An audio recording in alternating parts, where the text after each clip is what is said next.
Hello everyone, it's the Werdak. I'm back. A lot of things happened within the past couple of months, so I'm sorry I haven't got any runs out, but I hope now that we'll be able to get back on track. So today we're going to have a small pivot to another ARPG which took off a while ago, the scene like a storm, Last Epoch, which was a fun breath of fresh air within the already stale area of isometric ARPGs. But you haven't come here to listen to me rant about ARPGs, but for a challenge run.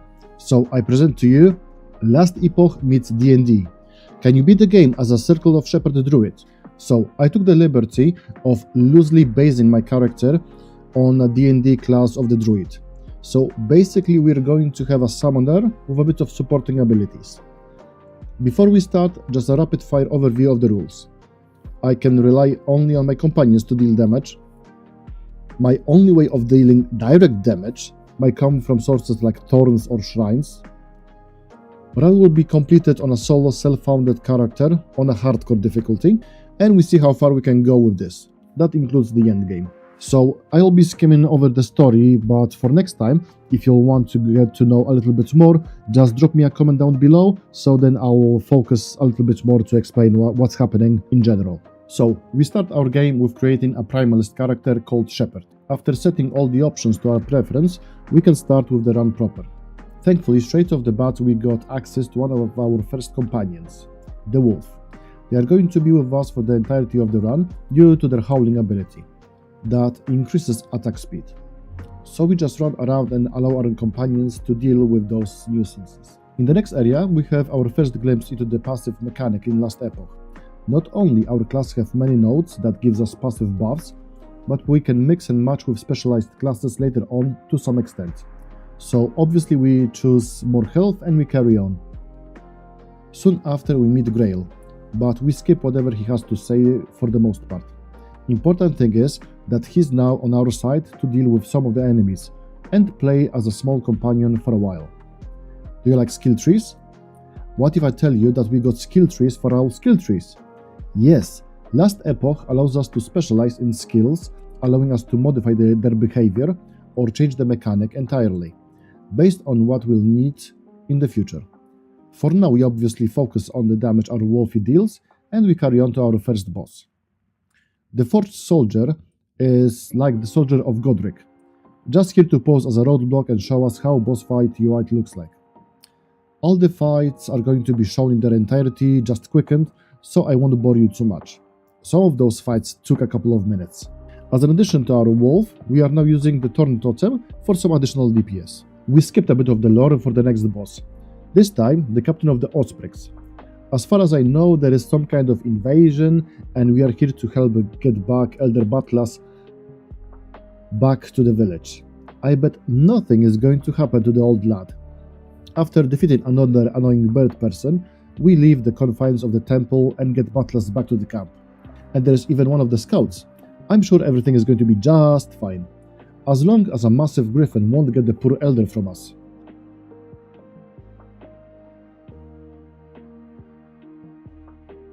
So we take the fight to the Osprey's war camp. We meet with the Griffin Rider and see the spectacle of fire and flames. Does a bird person flying on a bird beast is some kind of slavery? Well, anyways, now as we can heal our companions, we are able to easily get the Double Trouble Birdos under control.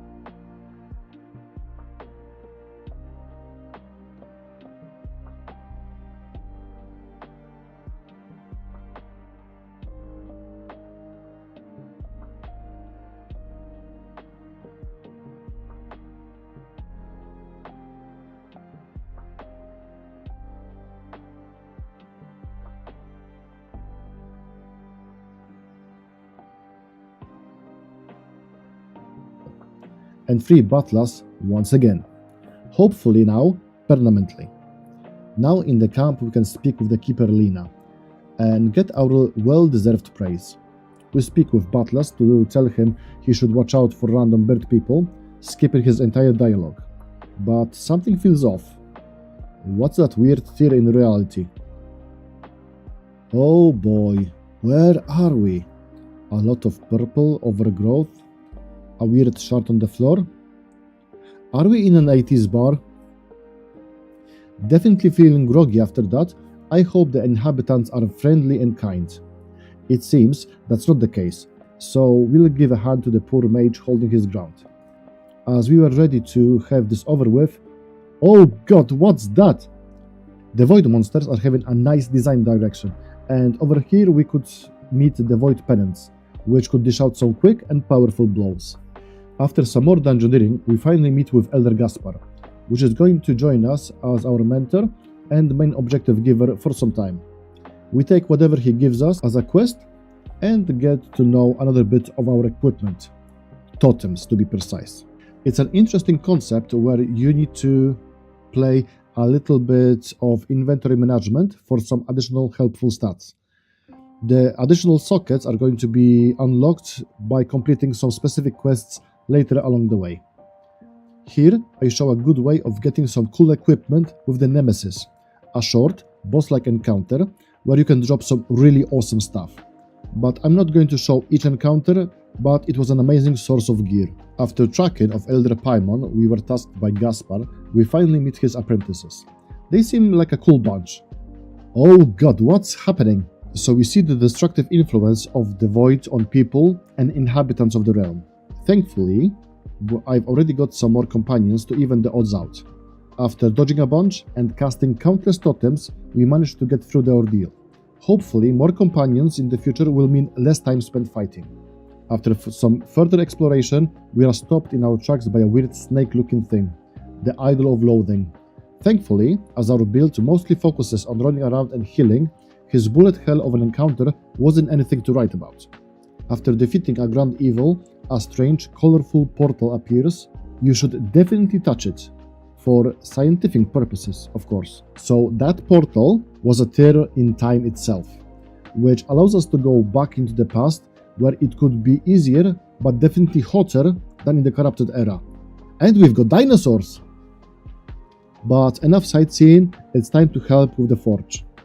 Now, the forging mechanic in the game is quite interesting and well done, giving the player the opportunity to adjust some of their equipment. But it's not necessary to use this mechanic because you drop so much stuff, it's unreal. As we talk about this, we see another bigger issue, the void-fused forge that was plaguing the people of this time. So the heroes, our companions, are making a quick work of it so we can carry on further. Through the forge, we finally get to Elder Paimon and see that he got corrupted beyond help. And this gives us our first, more mechanically based combat, with some danger zones and fiery lasers that we have to dodge. Thankfully, our wolves are able to be healed through it. After his defeat, Paimon opens a new rift with some ominous question marks on it. I wonder where it leads. So we ended up in the End of Times era, a place where all the timelines end, and we can choose our advanced professions.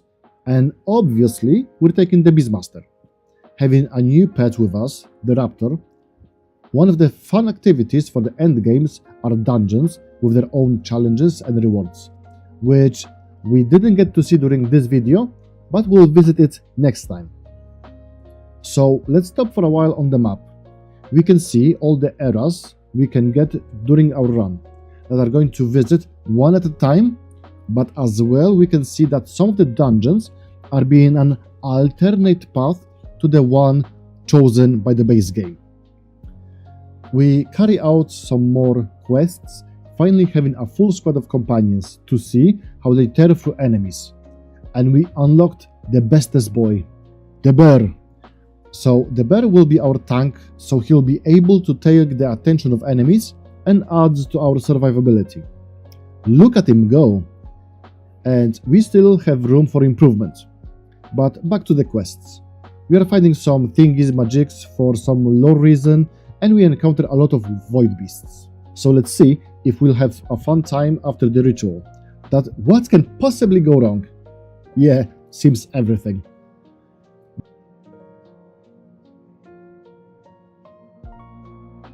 But to have a bit more positive note, more dinos! I like the ancient era.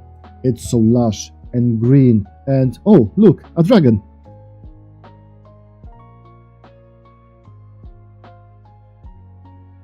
But enough of that, the world won't save itself. We then destroy a Colossus of Rhodes wannabe and go exploring the Temple of Ethera. Despite a lot of enemies, nothing of note happens here, as our companions' number is sufficient to carry us without an issue. And as we come to the end of this era, with the remains of the Emperor and getting the last part of the Epoch, which will give us the possibility to hop in between the timelines to fix them properly.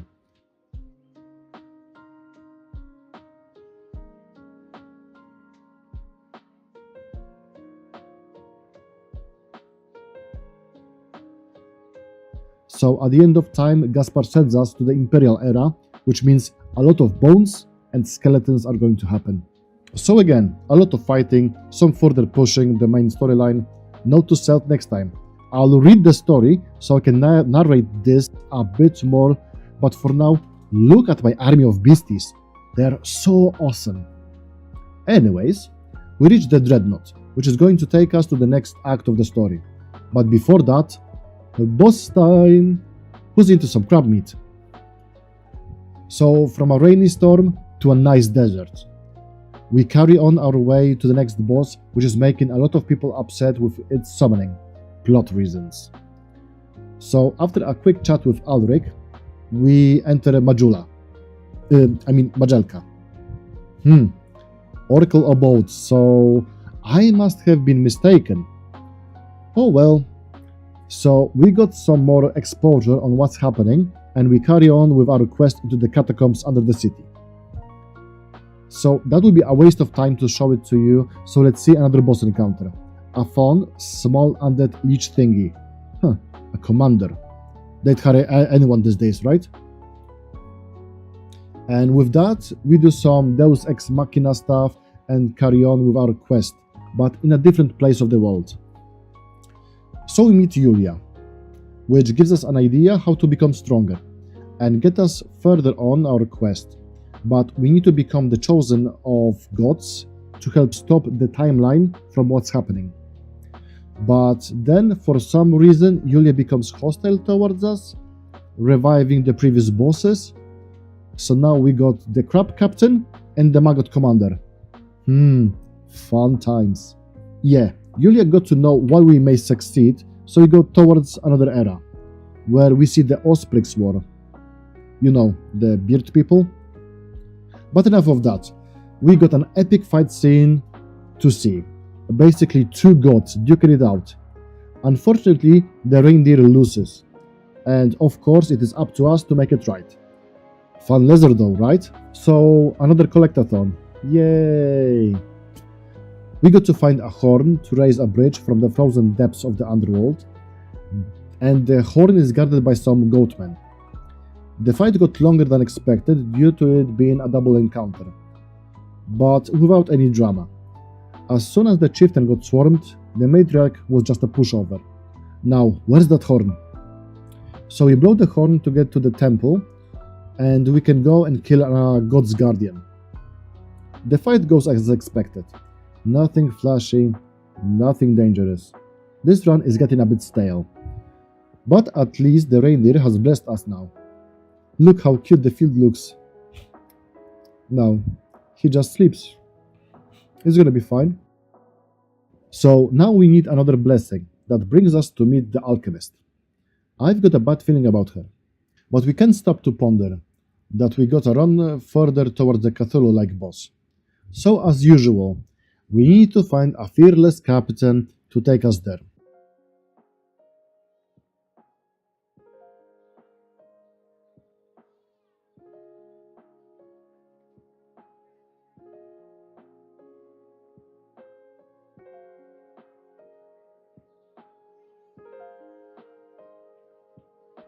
So we enter the altar, which is moonlight. There's definitely nothing eldritch on the other side, right? A lot of crustaceans and stuff, no biggie. My pack is stronger. The Seafloor Colosseum is definitely going to be fun. Pity I can't use the Under the Sea tune. Oh well. This is the first multi-phase boss fight in the game, and it's quite fun to play. At 50% health, you're transported to the lower deck, where it's more bullet hell kind of thingy, but nothing crazy as I've got my pack with me.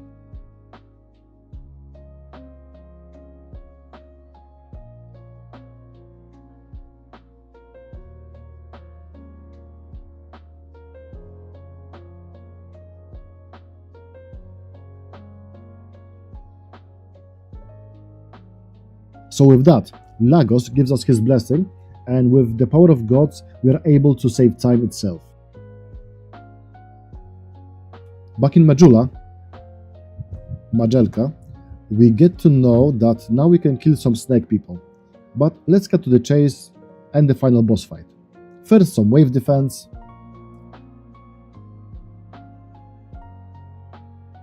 And then the final boss fight, where we get some multi-phase boss fight with the snake lady thingy, and the cutscene is interesting, showing the decline of tradition they had for a while, I think. But who cares, let's get to bonking.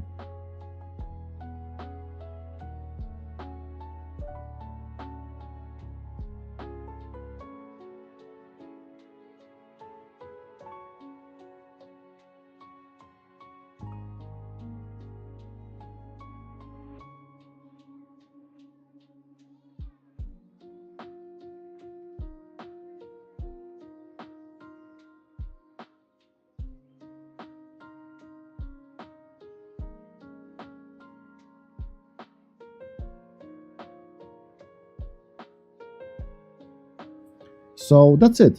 Last Epoch finished with just Primalist companions. I've already did a run with minions only, but on Acolyte. But it would be too boring in my opinion for a full-length video. The additional option of healing your companions and reviving them mid-fight was really a fun way of interacting with them in such a way that added a bit of complexity to the encounters. After the game completes, there is an entire end game where you can farm and fight more bosses and do different timeline events. So I decided that this time to see how far we can go with Shepherd's build. If you like this game and content, please consider subscribing or joining me on Twitch. There are more challenges to go in more games. And if you want to see me suffer in Last Epoch, post some fun or painful challenges. I'll try to complete them for you. Soon I'll be posting my first Dark Souls challenge, so stay tuned for it, and until then, this was the Werdak. Bye bye.